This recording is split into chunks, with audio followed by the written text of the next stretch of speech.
There we go. So you are ready. Yes. All right. Welcome to another episode of Brewing with Birch and Bromley, the holiday special, I guess, even though it's not really special. It's just the holidays. I have Phil Birch's present. Let me go find it. Oh, as I say, is it that Pokeball? You want I thought you were gonna like just reach behind you and grab it. No, you want the Pokeball? I got it right here, dude. Look, it even says Phil on it. To Phil. Nice. See? I like it. I like I just got you a League of Legends skin. That's all you're getting. No, that's fine. We love that one. I dumpstered that one vein with that skin, dude. It was perfect. It was beautiful. Anyways, we just had a retro event over the weekend that I helped commentate with the wonderful and charming Tamron Cardwell. And it was pretty successful, I think. It was probably one of the quicker online events too, right? Yeah. Like that one seemed like it was flying by. Swiss was done at like 5 o'clock. Right. Like it was a quick one. There wasn't a lot of the usual holdups of any Jasco Games event where for some reason some rounds just take like 3 hours and nobody can really just figure out why. But yeah, event flew by. The commentary was fun. Got to see a lot of cool and interesting decks. Yeah, I got to kind of watch a nice turnout of characters and stuff too, because it was once again it did the UFS thing where none of the usual suspects show up, but that's at this point kind of to be expected in these 30-person tournaments. Right. Yeah, there were a few less people than last time too. I think it was like 36 people as opposed to the 40 plus. Sure. It was about the same size as the standard event. And people were playing some pretty cool stuff. We had a couple of that Sebastian deck, both piloted by Rochester players, because yeah, they're very I mean, there's no diversity, so like, if you and your homies come up with like the best deck, you might as well all play it, because like there's no diversity, you know. Or if you come up with a deck you guys think is fun. Right. And that kind of threw me for a loop at first, because I was like, oh man, what a scumbag! These guys are gonna diversify each other, and then I was like, oh wait, this is a format that just doesn't do that. Yeah, we don't have. Oh yeah, this is the Wild West. Anything goes. 10 card side decks and all. Did either of them top? No. Oh. I wish. I would have loved to watch that in tops. Yeah, right. But there were some cool things. I had never seen a Johnny Cage deck before. And it did like it moved every single card around like 50 times in a turn, and I thought that was kind of neat. It was neat. It was a lot of fun seeing like some of these things that I never thought I would see played out, I guess, to the scope that I had seen them. Like the Taisei deck was kind of neat, and I've seen a couple of Taisei decks now doing the casting, but not one where it's like, well, you also get to play all these cool retro cards to keep you alive forever. Right. Yeah. And you had a small sampling of the tournament, since you had to work and also just secure your place in the top 16. So yeah, as it turned out, I didn't even need to play. Apparently, somebody did math and told me that I needed to win one match, and I was like, okay, I guess I'll pay $46 or whatever much it is, $46 and play one thing so I can guarantee make this invitational, right? And then I ended up 5th, and I was like, yeah, you were like pretty high up in points. Yeah. Yeah. So yeah, I showed up, ruined 2 people's days, and that's not even true, by the way. Because the Taisei that you beat, top cut. He topped. You didn't even ruin his day. You were but a blip on his tiny radar. That's so funny, because that man did not. Oh, you guys were that was the one you streamed, right? We watched your match, and that is not a match Taisei gets to play. That was not close. If it almost felt bad. Well, he's not allowed to play, and then he sided into Bomb Man. As questionable as that is in my end, I'm sure he thought it was like. I mean, he was fucked either way. Yeah, certainly better than just not being able to play a card every turn. You know? Better than not being able to play the game, for sure. Lose half my life every turn if I want to play something. Yeah, no. He absolutely siding into anything at that point was the correct call. Yeah. But it was so strange when he flipped over Bomb Man, and we're like, huh. Yeah, it does exist. He had a really funny idea. He was like, I'll discard 2 cards. You will never block this Kazuyu Rippa, and I'll just keep refilling my hand. And I was like, how do you give it speed? And he's like, you will never block this Kazuyu Rippa. I love it. I love it. That's the hubris you need, dude. Yeah, sometimes when you are in your only or your worst matchup, probably you just gotta go with it somehow, man. Yeah. It was a really fun match. I had a lot of fun playing it, and we were laughing the whole time. That guy built the deck, and I'm sure was like, "There's no way I'll play against a Janet deck. There's no way." And Not then even a little bit. You strolled in, and he was like, "Oh no." Yeah, I better win on turn 1. That's one of the fun things about playing Janet is sometimes you just watch matchups like Kotal Khan or Yusuke, that are just like, oh, what do you mean I have to play my card twice? You know, like just as much as you get wrecked by like Dark Kirito. Right. It's very swingy. Yeah. With sometimes, a very solid everything in the middle. Yeah, yeah, exactly. Yeah. Luckily, she has 2 symbols that have answers to Kirito. But yeah, you got to draw those answers just as much as they got to draw Kirito, you know, like same sort of thing. True.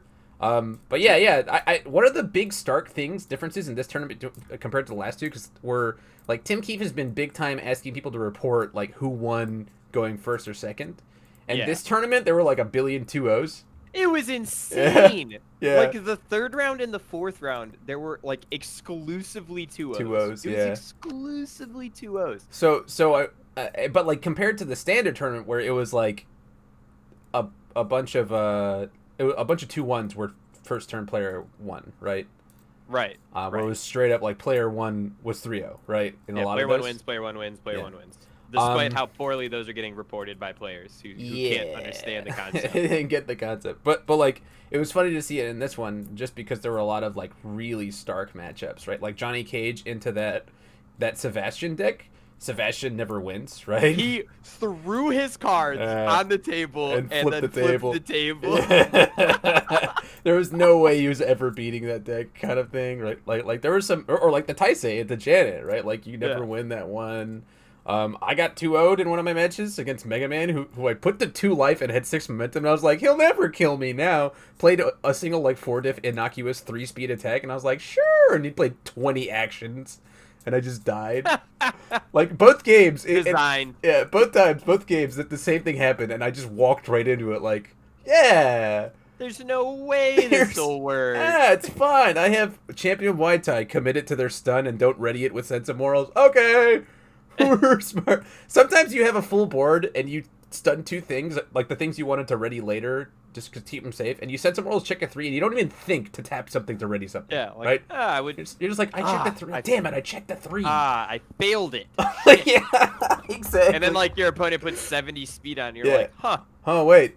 Yeah, I think Wait I think the first time I went, oh, I need a Sense of Morals, and he was like, no, you already did that one, and I was like, oh no.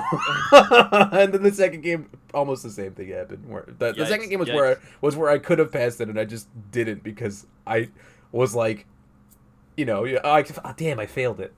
It has 14 things up. Yes, I cannot commit to pass this 4 up. I'm not allowed. That was the greediest deck I've ever seen in my life, by the way. And I've seen some greedy decks.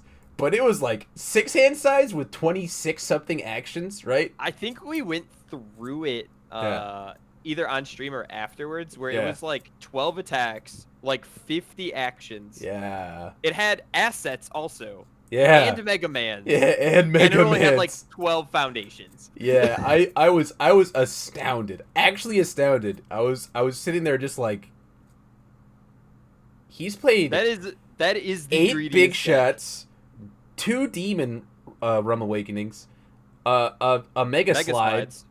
Here we go. Right? And then there were also other things. He had noobs. And there were noobs. And there were noobs. Yes. I was actually just astounded. I could not understand it. Kudos to Cora and Sloss for playing that deck, because I could not. I would draw. That dude had the Ascent to the top and then the Meteoric Vault to the bottom, by the way, also. Yeah, I'm pretty sure that guy was at table 1. Yeah, I mean, that makes sense for a deck like that. Like if you draw the hot with an action sort of deck, like you can do that, right? Yeah, it's very like Heidi-esque, where Bo was like 3-0 and then went 3-3 or some shit. Yeah, poor Bo Tucker. I thought he was gonna win that whole event, dude. There's no way Kevin Broberg beats that deck. Yeah, dude, you just gotta like cheese them up. But Speaking of which, we had Kevin Broberg playing as Kevin Broberg. true, he was playing with himself. Playing with himself. Yeah. Rarely seen thing from Kevin Broberg. Yeah. I don't think I ever saw him play his first character a single time. Well, that's because his character wasn't very good. He designed it. I know he likes that stuff though, but You can't design your this character time and he go, was "Oh, like, it's bad," and then not play it. yeah, but when he was like, I'm making my second character, Tamayose on a character, you know, and that's pretty I'm surprised good. he didn't go for like Tamayose and DeForester all on one character. On one character, maybe he did at some point. Yeah, put together. He probably tried. He was probably like, tried. "Hey, what if you give me DeForester also?" I think the design is really fun for Broberg. It's got a lot of synergy, and also he's jazzed. He's guessed, right? Because yeah, that is the product of all of the best assets being printed after he was printed. Though, if there wasn't a singularity of assets, it wouldn't be as good. Like if you nobody ever considers playing Void Kevin Broberg, right? I didn't even know he had Void. He has Void. He also has good. I didn't even know that. He also has good, and you can do similar things that you can do on Evil. Yeah, you can do some good stuff with good. But it's not as good because you don't have two like spammy, assets in Poison Apple and Mushrooms, right? So those two help your consistency in getting like the 15 and even assets. Homemade Explosives and well. Oh yeah, that's 12. Wow. Yeah, you could play like 12 assets if you wanted to play 4x of each. Yeah. You are allowed to do so. Yeah. So Evil has that going for it. The funny thing there is that those three assets aren't part of the Soul Calibur like line, right? Also, it's a funny thing here, just as a side note. Everybody calls that card Mushroom Experiment. That card is called Psychedelic Mushroom. It's called Psychedelic Mushroom. Yeah, Mushroom Experimentation is the 3/6. Yeah, it's the one that you discard a 6 check to make it 1 damage. I looked at it the other day and I was like, this is not called Mushroom Experiment? Yeah, no, it's Psychedelic. Yeah, you're right. But yeah, it's interesting because the deck kind of like it needs some of those assets like Fiddlesticks to recycle Princess Parries. Yeah. It needs UK Smash to help it to pick up the things that it pulls down from the top of the deck.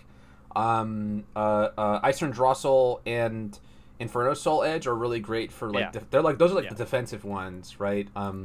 It's very White House, good at being right. Like, yeah. And then you get Blood, Sweat, and Beers. And you get a 4x in any good Kevin Broberg deck. Of course, dude. Of course. It's gotta be. Yeah. The really funny thing is I don't know if Kevin's deck is like this, but my Kevin Broberg deck in Retro is just my standard Kevin Broberg deck with 4 Zealot Rush added in. It's just I'm pretty sure that was what his was as well. It looked like it. He had some tech. He was playing like throws also. Yeah. He had Vicious Madness. Yeah, he had Vicious Madness. Which is probably okay to some extent, but you are increasing your. If you increase the card count, you are allowed to increase the attack count. Yeah, yeah. I think you kind of have to. Also, I have never I know Fiddlesticks is super good in the deck, right? Yeah. Both times I've watched that deck like play and interact with its opponent, like via Mark Tyner or Kevin Broberg, they just never have that card out, and they're still like able to just be that good of a card, you know? Sure. Like you don't even need to recycle Princess Berry because sometimes like just having the one you need is enough. You know? Yeah. Like, so it's nuts. So the thing is that like that, I almost don't like Fiddlesticks. Although it's just good in Broberg because you have so many face downs to just turn them. You've got a lot to use, right? But I almost don't like the stacking and drawing the Princess Parry thing because that really only works against players you've already won the game against, right? Yeah, you're already so far ahead. Yeah. If you're at the point where you have Princess Parry in your momentum and you're about to draw it, like you won that game, right? Most of the time, people are gonna sit around and wait for the hand that they think is gonna kill you, or until you draw your Pulse Flare. So because you guys were streaming like matches, high level matches, right, against like players who were prepared to play against the deck, or at the very least, really good players. Then at least people who are learning from the process. Yes, yeah. I think that it has less value than playing against just like a regular sort of deck that's trying to poke you and stuff like that. Because at that point, Princess Berry becomes a literal recyclable poke. But yeah, that was fun to see Kevin play Kevin.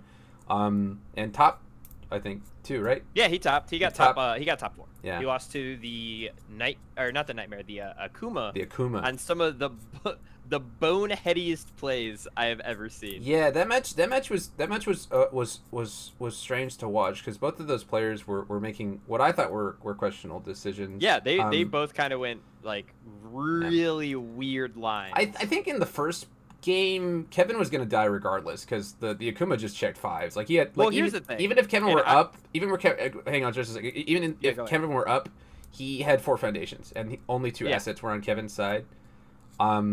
So it wouldn't have mattered. He would have just died anyway. The third game, I think if you were ready, it would have made a difference. But I mean, like, I don't know. Akuma's a real 6-hander, right? So right. He was checking very well also. Yeah. And on the other hand, the Akuma was like, man, I don't remember he added the Princess Parry back to Kevin's hand. That was the one that really made me just like blink, you know, just holy smoke! Like what a strange decision. And I'd love to hear from William Bryant. Like maybe he had some. It was William Anderson III. William Anderson III. If maybe tell us in the comments if you're watching William what galaxy level like maybe there's so many ridges in this man's brain, you know, that he just like fuck. He saw some sort of play coming, you know. He was like, I'll add it back. I'll get a momentum with my next copy of Ninja Outcast, and then I'll negate it. Right. Yeah, I don't know. I'm trying. Like, I couldn't think of any situation where you would want to add the Princess Berry back to after they already discarded your attack. Unless you're about to die, maybe. I don't know. Right. She wasn't. But like Kevin even brought up the point when he said he went back and watched the VOD and he was gonna die either way. Yeah. And I agree that, assuming the Akuma player still plays into it, yeah, you die. But like, he was like, it didn't matter. I was like, no, it still does matter. Like, you can still deter your opponent just by having your character up. Right. Because then your opponent at least has to think about stuff. Sure. Yeah, that's a good point. He dies either way, right? Mm-hmm. There's no question. If William Anderson III takes the same play and has to just commit 2 extra cards, he's dead regardless, right? But it's just like, you do have the deterrent instead of just being like, well, I'm fucking wide open, just count. Right. And then the third game, he tapped with like a Princess Berry and a Revoke in his hand or something like that.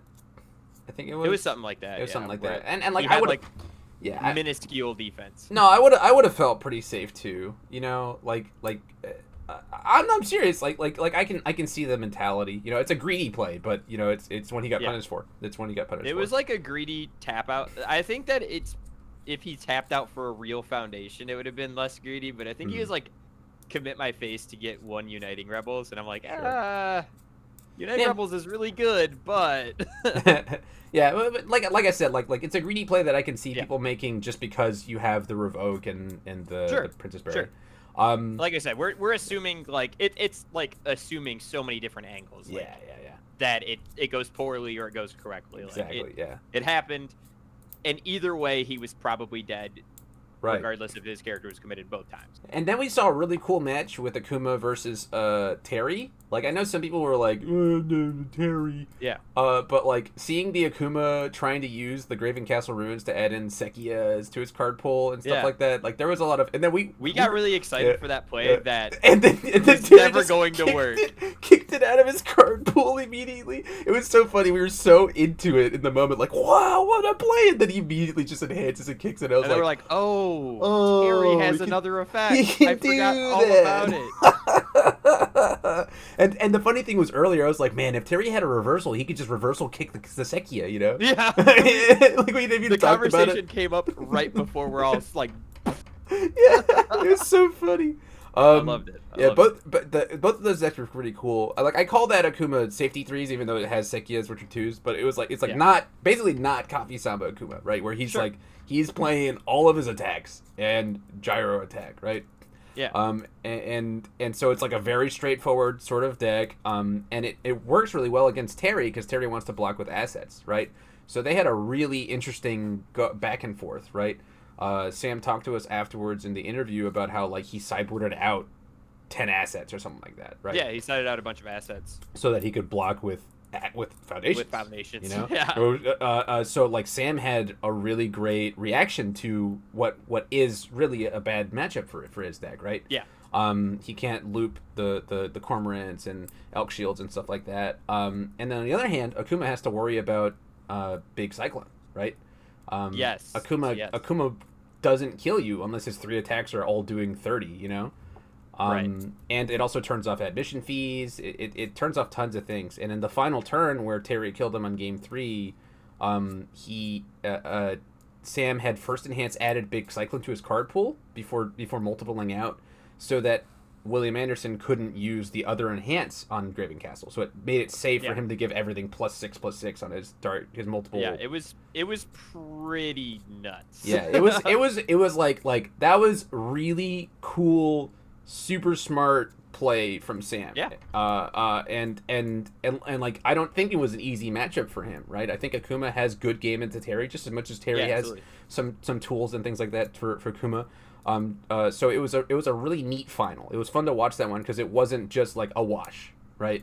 It wasn't like here's this really broken deck that we know is gonna win into like this non-competitive mess, you know? Like sure, we've had actually back-to-back like really decent finals. Like even Colby into the Kevin Broberg had like enough game to like actually make it super competitive in that instance, and then the Akuma into Terry was cool. He also played Hanging Gardens, but.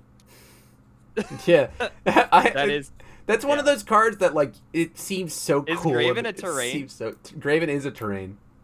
Hey, yeah, man, so he had Hanging Gardens for it, and like to be like anybody who's seen that card and played Akuma has been like, man, that's so cool, but it doesn't make the cut, right? So I'm happy that it made the cut in somebody's deck, and even the final, right? Like that's cool. Sure. I never saw it in play, but no, like, I never saw it in play once. But it's William, a cool William card. Anderson is the king of playing one card per tournament that I go, what the fuck are you doing? Why is this in your deck? And you know what? Honestly, he does well every single time. So like, shame on me, I guess, for being so linear that I don't see these cards as actually playable. But my God, I always go, what is happening? But both of those guys have had at that point won a retro tournament. So William had won the first one with Whitsoul, and Sam had won the fourth one with Goro. Third one. It was the third one. Yeah, that was the one I played Yoshi. And both of their decks got banned, right? Like immediately afterwards. So it's now they came up and they came to the final, and now they're ostensibly without broken decks, right? So that they're just like proving that they're really good players. They didn't just get carried by their deck or something like that. Sure. And William Anderson took down the big spooky boogeyman of the format, which is Kevin Broberg too, piloted by one of the best players to ever touch the game. So I mean, great job. That's awesome. So I'm excited for the Invitational with these guys. And I think the Invitational is going to be really cool. I think that it's very, in my opinion, top heavy, but I'm excited to see what's going down like towards the bottom half of it.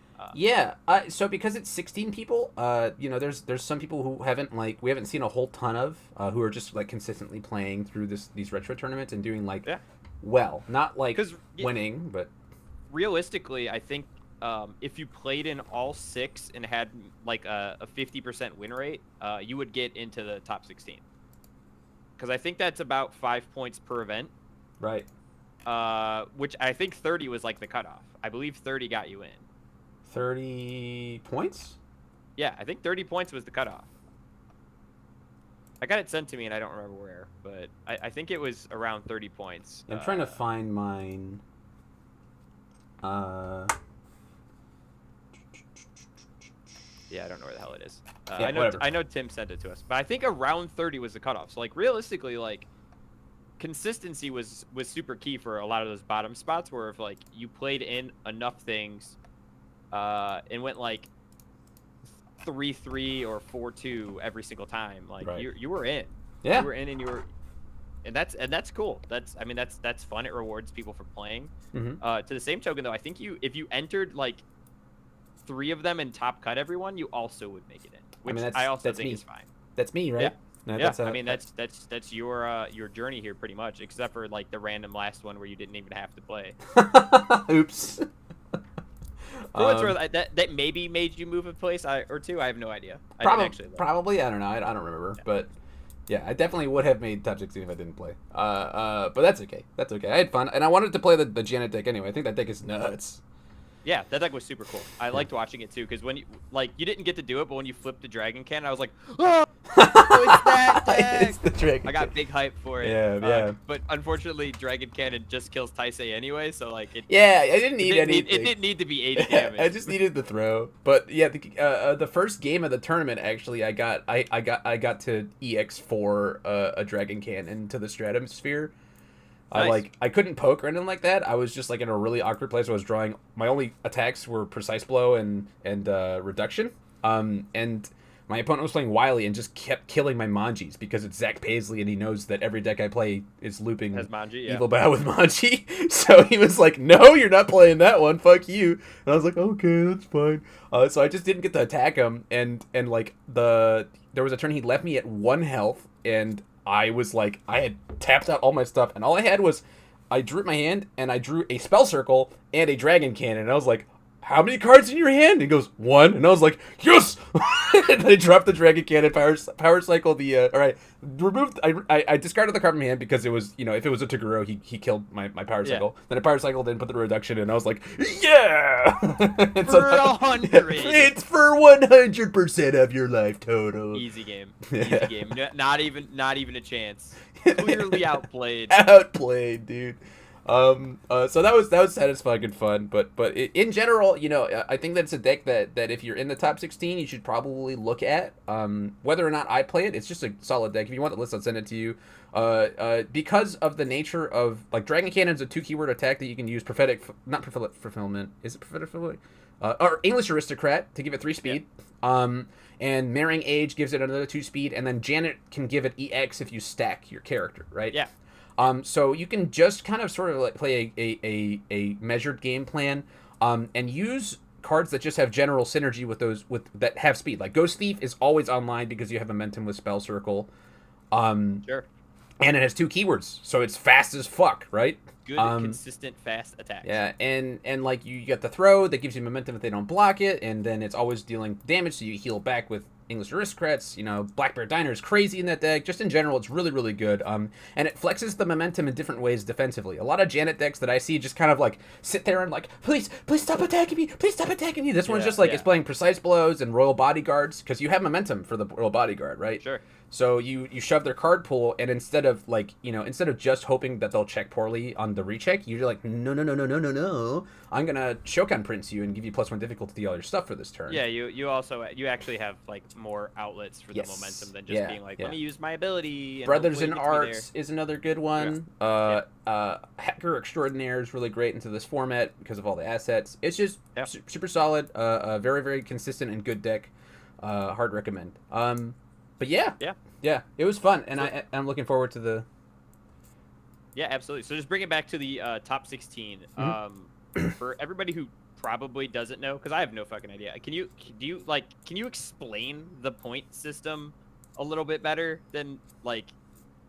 I have no idea how it worked. So I just know that people played and got in, and it was I have no idea anything about this. It was like there's a list somewhere.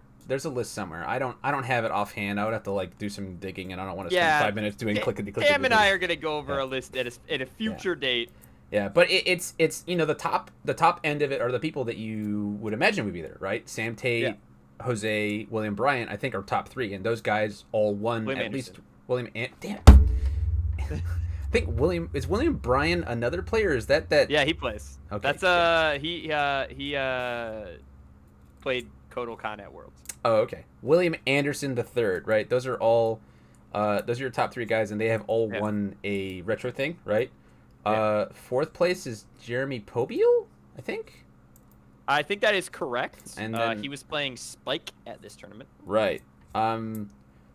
Without C. Salika, Jeremy. Oh, that just wasn't in his deck? Yeah, go put C. Salika in that deck. It's nuts.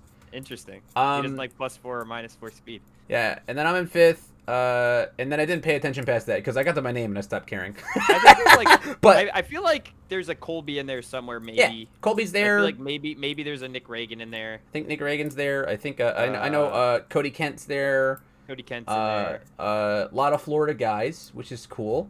That's good. I think every Florida guy who's ever played in one of these retro events is there, which is cool. No shit. Yeah. Oh no, Goose played in one. Goose played my Takeda mill deck one time. Ah, Yeah. And got bubbled out of tops. But yeah, but it's like top, finalist. The winner. Let's say they got 8 points. The second place guy would get 4, and then like for entering you get a point, and then for every win you got a point. And then you just got a bunch I think it was, I believe my understanding is entering was 2 points, a win was a point, top cutting was 10 points flat if you made top 8. Oh. And then if you got top 4, it scaled up. If you got second, and then if you got first, those all scaled up. Right. From that 10 points. That makes sense. So, Yeah, that sounds about right. It's something to that effect. So like the max you could get not topping is probably like 5 points, right? Because generally I think 4 something was probably enough to make top. In at least the 30-person one, like 4x is pretty good. Yeah. But yeah, it that's my understanding of it. And like I think if you just won one of these retros, as long as you played in at least 1 or 2 more, like you had a really good chance of making the tops. Like Jose's point total is insanely high, and that's only because he played in all of them pretty much, right? And he made tops in all of them except 1. No, it was 2 of them. One. It was 2. Was He did not top the first one. Oh, he didn't top the first one or the Ben Shoemaker debacle. Yeah. Yeah, so like Jose's point totals are super high, which is good. Good for him. Like you got first place, which is obviously good. I'm assuming they're doing something seeded for their top cuts. I know we tried to talk to him into double elimination, which would be so fucking cool. That'd be super cool. I am big time hoping for double elimination because the storylines there would be super hype. Yeah. Especially because like it actually uses your seating and it would make sense. Yeah. Like, it makes a lot more sense than absolutely. Like, well, you all made it and your seating doesn't matter anymore, so here's a new tournament. Like that's stupid. Right. I love the idea of it. I know we'll learn more about that hopefully after Christmas. I believe like the 26th, 27th. I think Tim was talking about providing us with a little bit more detail. I believe there is still a tiebreaker that needs to be played for 16th. 16th place has the same amount of points between 2 people. Yeah, it was the Johnny Cage, Mike Nelson from Nelson, Indiana, and somebody else. Yeah, I forget I don't remember the other guy, but yeah, I also watched the other guy play. I just don't remember his name. Yeah, I don't either. Which I'm sorry, other guy. Yeah, sorry, other guy. I don't have the list right in front of me. This would be really easy. I don't know where I put it. The only reason I remember Mike Nelson is because we kept talking about Johnny Cage, and I played against Johnny Cage a few times. I liked that deck so much, actually. Yeah, he's been really grinding that one in both standard and retro, so he's got a lot of experience with the character. That is such a cool character that I had never seen until like that moment, pretty much. Oh wait, did I find it? I did find it. Zach Paisley. It's Mike Nelson. Oh, it's Zach! Zach Paisley and I play in every second round of every tournament. So from the top to the bottom, we have Jose, Sam Tate, William Anderson III, Jeremy Pobiel, Christopher Bromley, Nick Reagan in 6th, Church is in 7th, Osei is in 8th. Okay. Reed Buckner 9, Tim Keefe 10. Colby Cram is at 11, Ryan Field at 12, Cody Kent at 13th, Jacob Masser at 14th, Brandon Berry's 15, and then a playoff between Mike Nelson and Zach Paisley will happen. But yeah, that's cool. And it's also super cool to see Tim in there because, I was gonna say he only played in 3 events, but he did actually play in 4. Yeah, he played himself one time, then he played Kodal, I think 3 consecutive times or something like that. Good for him. Yeah. Because if the time he played himself is the one he only had 5 points, he top cut the rest of them, baby. Yeah, he sure did. Yeah, he played Kodal and he was like, I'm going in. So that's pretty cool. And he made the final, I think, the first time he played Kodal, too. Yeah. Against It Church. looks like everybody that got into top cuts, or into the top 16, top cut at least one event as well. Very cool. Is what I am seeing. Yeah. Everybody's got at least one top in their repertoire. Everybody who won obviously made this as well, because winning is 18 points, which is a buttload. Yep. Wow, Jose is a god gamer. Look at this guy. Second, top 4, top 8, top 8. What a beast. Yep, he went in. Oh, actually, Sam Tate is way better than Jose. Wait, Jose has 2 extra events, only 4 more points. Sam Tate's a god. Wait a minute. No, that's cool though. I actually like that list. That's gonna be fun to see what people play. For sure. It's a lot of people who have like pet decks kind of too, which is neat. I True. love the pet deck players where they're like, I only play this deck and I play it a lot, like Bromley with Manji decks. Like play me with it with much. I haven't. You're basically a one trick. Yeah. It's just Manji Evil Bow. Depending on who you slap it in is up to you. What did I play? I played Takeda in the first event. I played King in the second event. That King deck was so good. I love that deck. I would play it again if I weren't sure that Osai is now the one true King stand. Dude, fuck it. There's no diversity. There is no. I don't. I know. The real answer is that things like people have gotten hip to like Orphan Alchemist, and that really kind of shoves King in the face defensively. So much of her defense is straight up just Royal Bodyguard and precise blows. Sure. But anyway, what was it? And then the last event I played Janet. So I don't like playing the same deck twice. That's not something that I enjoy doing. The only time I've ever done that was with Quan Chi, and that was a wildly different list between Omaha and Nationals. Anyway. Yeah, you would have just made. Yeah, you would have been in this. You would have been here with just those 3 entries, man. It's fine, That dude. is 23, 38 points would have put you tied with Cody Kent for 13th. That. So getting 4 extra points tied you with Nicholas Reagan for 5th.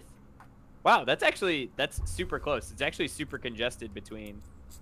Yeah, those extra points. They do it. The 4th seed and the 13th seed are 6 points apart. Interesting. And only 11 points between 4th and 16th.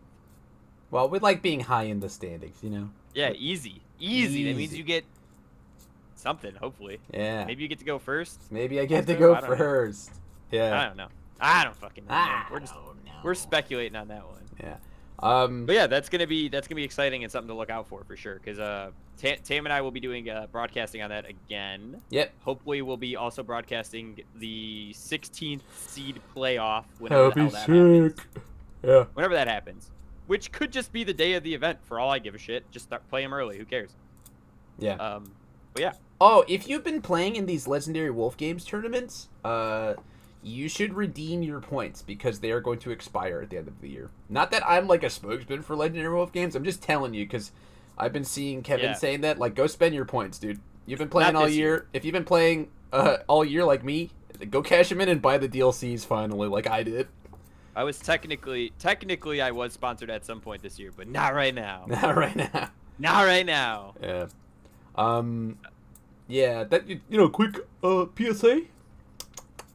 Yeah, that's a good PSA though, because I have never played any single one of those. But no, you haven't. That is good to know. You're helping the masses. Exactly.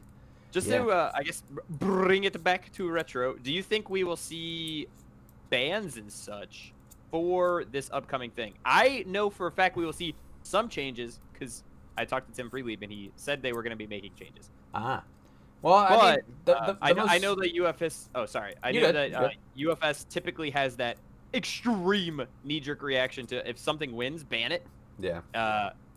Like you were talking about earlier, Sam Tate and William Anderson both had a deck banned immediately following the time they won. Immediately. And the only reason that the Goro deck probably didn't get banned the first time, which you mentioned prior to this call, is that guy didn't win because of clerical error, so Jose got a dub.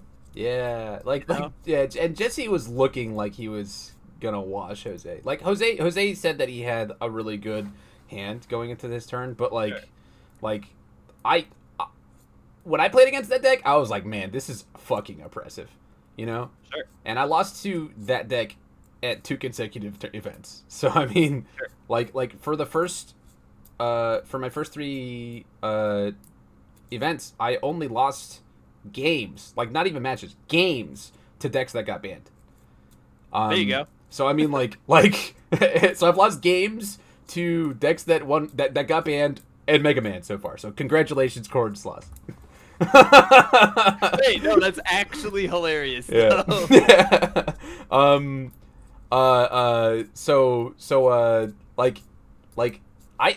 thought that should have been immediately banned. Terry is another thing. I think that the control game that he has is so crazy. But there are certainly ways to get around it, you know?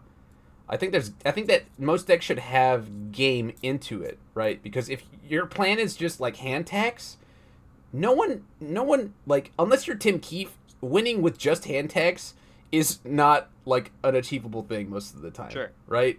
And we saw in the final that it wasn't like an unbreakable wall, right? Like the knee jerk, of course, is that like, oh, this is so oppressive. And you know what? Like this is a conversation I've had with Mark Tyner. Is that like people have such hatred, serious, they feel repulsed by decks that shut them out like that it feels like, right? But they'll play decks that like attack you turn one, right? Like there's a lot of guys in this event or in this top 16 that like have attacked me turn one with all the time when I play against them, and it's like that is so much less fun to me than waiting 7 turns for Kevin Broberg to do anything, you know? It's literally it's the opposite end of the spectrum, right? Where people who like longer games don't like being killed on turn 2 or turn 1 attacks, you know? Sure. Like it's absurd for some people to have like such a claim into, well, I don't like it when the opponent's deck is plays defensive cards, and like I don't want to have to like sit there and think and like, oh, it's so unfun.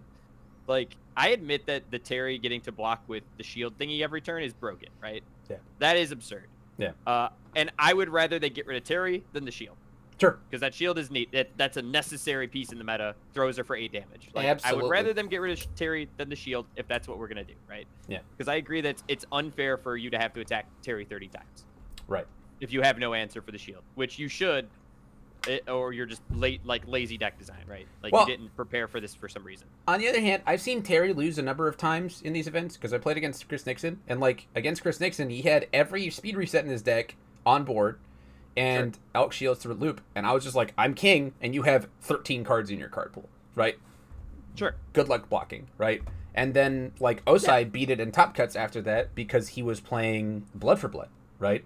Like he was like, go ahead and block with your I take 1 damage thing. You're taking 1 more damage than I'm taking because I used Blood for Blood, you know? Yeah, you're taking 3, I'm taking 1. Or 2, rather. 2, yeah. And so like that there are things that directly interact with that really fucking, like, it's fucked up. It's fucked up what the thing is, right? But like there are answers to it, and like Akuma existing makes his game plan, like we talked about, it makes it really tough. And like Sam made the intelligent call and sided out a bunch of his assets. Yeah, absolutely. So it's not like it's an infallible deck, just like Kevin Broberg is not an infallible deck. Sure. Are they extremely strong? Absolutely, totally, 100%. I honestly don't even know if I would say extremely strong. I think they're just very well placed in the meta. Sure. Okay, I'll see that. Because like I think the same people getting washed by Kevin are getting washed by Jose's Wen. Okay. Yeah. I think the exact same people are going to get washed by both those decks because they don't know how to play against either of them. I dislike Kevin Broberg a lot more than I dislike Terry, though. I think that Kevin Broberg... Oh, sure. Kevin Broberg's minus being uncapped is too much for me. Because there's... Right. Like if there's a deck that does that and also kind of locks you out of deadlock because of Face of a Monsters on board and things like that, I don't there's literally no interaction at that point, right? Oh, for sure. It's so fun. I would like it to be errata to like max 5 minus to your check. Sure. But like I could also like I understand why people want it banned, you know. Terry as well, like, you know, it's I understand it. My only caveat is that people have these strong reactions to very powerful defensive characters, and not enough of that when they look at like the really degenerate aggressive decks, right? Like it's super absurd because like no one's talking about Lord Raptor. That deck's oppressive. Oh yeah. Oh my Lord god. Raptor is super fucked up, right? Yeah. Like, but nobody's still sitting in their thought process going, "Wow, what a powerful broken deck." Or like Yeah. Akuma, how Akuma was when he first released. But like, here's the thing: if people get used to these things and like start playing against them and start like using their brains, like They these things learn how to play against it. don't stay to be problems. Like Yeah. people don't just people Yeah. aren't like ban it, ban it, ban it, ban it, ban it, ban it, ban it until like the end of time, because like they allow it to progress naturally into the meta. Like, I think Lord Raptor is still super fucked up. Like, Yeah. Lord Raptor that gets to play Guardian's Final Judgment is, like, insane. Or in Retro, where he gets to play 4 superior techniques and never has a card pool and is drawing 50, like, is insane. Those two things are incredibly broken, right? But, like, people have gone so long with, like, playing against Raptor that they're like, oh, he's existed for this long, he must not be broken He's just, anymore, yeah, know? it was kind of like the same thing with Jeddah, right? Where he was I think just Jeddah, there. they finally were like, okay, we gotta have this guy out of here. But yeah, it's the same thing. Well, even like Gil has been around forever, was around forever when they banned him too. He came in the same pack as Jeddah. So like, by the way, fucked up set.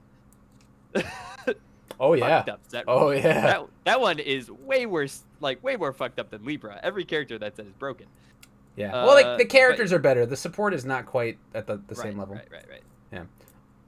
Yeah, I mean, if you go back into this channel, one of my first videos on this channel was me saying that we should ban Akuma, and like it was over some gameplay where I got whopped by Jackie Briggs. Also, I was playing Akuma, but I was like, hey, I'm gonna go to the Atlanta PTC and I'm playing Akuma, and I would rather play Faye or Takeda or Sniper Joe, but I'm gonna play Akuma because I think Akuma's broken and I think it should be banned. Yeah. And like I shot my shot and I got diversified by Ben Shoemaker. Listen, I spent that entire tournament bitching about Akuma. Yeah. You don't have to tell me, man. Oh yeah, I mean, yeah, like that's a situation where I was like, I don't like this, and I was, there were like, there's been like 3 times where I felt like that, and like it's never been about the broken offensive. It's like attacks a lot of the time. I feel the problems like Shield Big Bang, Cassandra without Shield Big Bang is not like she's strong. I think she is still very good. Yeah, but on the back of fucking Broken Shield. Yeah. And it's bullshit. Broken Shield, so good, dude. That card but did not need that passive. Well, and it sure did not. But like Sheila Bang, Downward Spiral is another one of those cards. I think Vicious Madness is like up there for me. You know, the card has a block, dude. Holy smokes. And what else was it recently? I think that was it. I think that was actually it. Meteors. I don't think Meteor's gonna get banned, nor should it. I think it's just it shouldn't get banned, dude. Yeah. It's just too good. I think it's it is too good, but it's not ban worthy. Yeah, I agree with you there. It's definitely a 10 out of 10 card, but it's not. That card is a 10 out of 10. It might even be an 11 out of 10. Right. But it's not like fucking broken. It's not Shield Big Bang, which is like a 32 out of 10 because it's literally an infinite. It's the entire deck, right? I like that they were like, man, we should have read this, or we'll change it pre-printing so that there's not an infinite, and then it's just a fucking 4-attack infinite deck anyway, dude. Like, fuck. Yeah. Yeah. So I think that temper your expectations. Let Jesco know how you feel about things, but like don't be rabid, hounds about everything, right? With the Goro, like I was having zero fun in that final I played against Sam, and I was like, this is zero fun. How come he gets to do this thing and I don't, right? Like this is fucking stupid. And like I said that, and enough people agreed to say like yeah this is too much. Mourning the Loss is too much. And then Meteor got banned for similar reasons. It was just in every fucking deck, right? That's boring. I think it is not to totally derail you. I think it is totally like people have to understand that there's a difference between like cards like Goro, who gets to have a consistent turn every single turn, doing his exact same thing where you don't get to do anything about it, and he's gonna draw like 70 cards, and Terry, who is just playing very good defense. Sure. It's not like Terry's character is Combat Ash. He's not Combat Ash. No, he's not Combat Ash. But like, he kind of does the inverse of Goro, where Goro's like gonna attack with the same things every turn. Yeah. And Terry's gonna defend with the same. He's gonna defend with the same sort of things every turn. So it's different. It's different points of interaction, if you want to think of it that way. So like I understand people who dislike Terry. I understand why they're calling for the ban. I'm not saying that I don't think he should be banned. I would not be surprised to see him banned. But I also think that there are plenty of ways to deal with the character. You know, Sure. He as good as he is at blocking. If things are fast, it's not the easiest thing in the world. You know. Sure. If you can curate his staging area, like there's not enough asset hate being played at all. People should be playing asset hate in their decks. Where are the spine sweeps, boys? Spine sweeps, hacker extraordinaire. I so calendar. And like if you're afraid of Kevin Broberg and Terry, dude, play spinning Necro Driver. Is it Necro Driver something like that? Spinning Necro Driver, yeah. That's the Gabrick throw. That it's a throw. It first enhance destroys one of your opponent's assets. And it literally cannot be Princess parried. And it cannot be Princess parried. Like that's a one and done, dude. You know, play that card. Sure. So yeah, I'm excited for the top 16. I am looking forward to the changes, you know, because it'll influence what kind of deck I play. One of the things I actually wanted to say, because I'm participating in the thing, right, is this is a really interesting event to prepare for, right? Because for most events, you're like, what is the top dog? You know, can I beat the top dog and still go 50% against the rest of the format, right? At least 50% or better, right? Sure. But here you kind of have the styles of a lot of the players, right? People kind of know what kind of decks Jose plays, what kind of decks Sam plays, what kind of decks I play. Colby Cram really loves Fuma Seal, right? You know, like every deck has Fuma Seal in it, right? Cody has played nothing but Raptor for the past, I think, 4 events. Sure. Since Jose won with it, right? Essentially, he took Jose's Raptor deck and just kept playing it. Clinton Thomas also been playing Raptor like a motherfucker. Nick Reagan likes his 5-handers, you know. Sure. So there's you know the styles of the type of people you're playing against. So if you wanted to, on one hand, like prepare for the format, you could probably do that, right? As one of the top 16 players, you could be like me looking at it, I see a lot of evil decks, right? Sure, I see these players and I'm like, that looks like a lot of evil decks. So I want to have a lot of preparation for like Taguro Brothers and Revoke, you know? Yeah. Main board in my decks, and maybe my sideboard has more kind of situations. You know, I want to play a deck that doesn't get absolutely washed by Revoke, just as much as I want to play a deck that doesn't, you know, that doesn't rely on one foundation for my win condition and things like that. So like maybe you on the other hand, you're like, well, you know, these guys at the top end are all playing a lot of really broken defensive stuff. So maybe you play a lot of like wall break stuff, you know. So it's an interesting thing. I hope the people at the top 16 really prepare for this, so we have a really, really cool dynamic, and the storylines can be really, really, really neat. I'm excited, especially in double elimination Jasco games. Yeah. I pitched storylines of double elimination are way cooler. Yeah. And we're all about the story here in 2020. Especially with the top 16. Sucks. Like with the top 16, double elimination becomes that much more fun. And an invitational especially, right? Like since this isn't like any random people showed up, right? It's like everybody knows these guys' names now, right? Everybody's preparing for each other, and like somebody who like you get knocked out immediately, God, that's gotta feel so bad, right? And then but imagine the hype of an audience, or just like the storyline to be able to tell that story later as Jasco of like the guy who got knocked down to the losers bracket round 1 and then clawed his way back in, you know. It looks pretty good from your game where you want to portray it as something that any average Joe can do well in, you know. Sure. Which I don't necessarily agree with the philosophy. I think you should have good players and bad players. Sure. Not necessarily bad players, like good players and people who are striving to be good players is more what I mean by that. Mm-hmm. But like, dude, UFS is like Jasco Games really wants the underdog to have a chance, and what better way to show the underdog has a chance than double elimination? Totally, dude. Totally. Yeah. Yeah. So I think that if we do see a ban, it's probably gonna be Terry, which unfortunate victim of knee-jerk UFS probably, but well, I mean, it's a retro. On the other hand, you know, you don't want to see 100 Terrys playing against each other. It's kind of a snooze. And retro bans actually so far have been more about diversifying the format than anything else. I love watching snoozers because then you can see who the big brainers are, dude. Who's even bigger brains? Well, I would rather like a snoozer that has tons of points of interactions, whereas like the Terry matchup is just like I don't know. Who flipped each other's speed hate faster, right? Dude, Terry Mirror.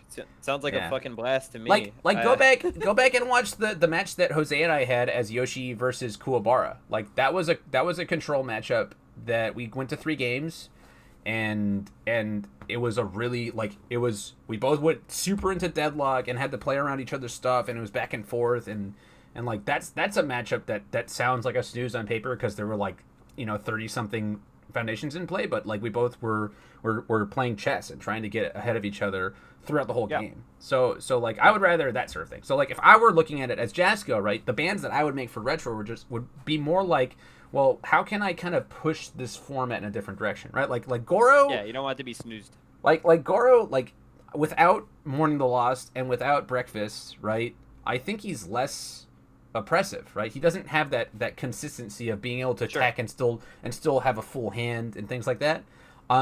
So but there were a lot of Goros. There were so many Goros. It's like fucking get it out of there so that people can see other things. So people can play stuff that's not just Goro. Yeah. So you can see other things. Yeah, like I think that you could have had a format without Goro if you just banned all the cards that recycled his hand when he played them.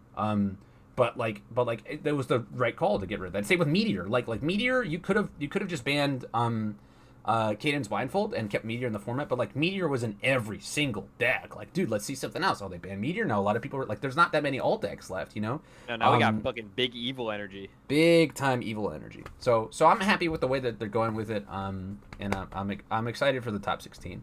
Yeah. Yeah. Definitely. Got anything else for me, man? That seems like a good place, honestly, to stop the official Christmas episode. For sure. Where neither of us even had a Santa hat because I don't own one.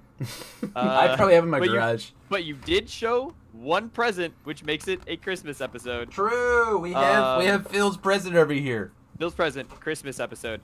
Look forward to updates on Retro. We'll probably make another video on it as soon as we know. Yeah. Once again, always and generously, please subscribe to our Patreon. Buy our merch. Yeah, which thanks. Bromley is repping. I've got the We Take Those shirt, dude, and on the back we've got the logo. We got our logo, which is fucking awesome. Yeah. Actually, this whole year we've been sort of building this channel. It started with me doing interviews, and then I did the interview with Phil, and he was like, "Hey, we should do this all the time," and that was a lot of fun. All the time. It's been a lot of fun. To do these with you, Phil. I've been having so much fun with these, and I'm glad that the community has had a positive response, and so just thank you guys for the support so much. Yeah, absolutely. Love talking with you all. I think next week we're gonna try to do those deck ideas. And we're gonna do the deck videos, and then maybe we get a shorter recap episode. Sure, of the year. year, not too much year going in review on. type thing. Yeah. Yeah. But yeah, if you want to show even more support, if you want to be our patrons, you can go to Patreon /unfunstuff and subscribe. And if you like our merch, we got the We Take Those shirt. We have the Check 5 Steak Live shirt, and we have just the general unfun stuff. And that's Is the Drink Beers and Careers shirt still around? That is still there. Yeah, if you want the Ben Shoemaker special, it's going to be there till the end of the year. It says Drink Beers and Careers.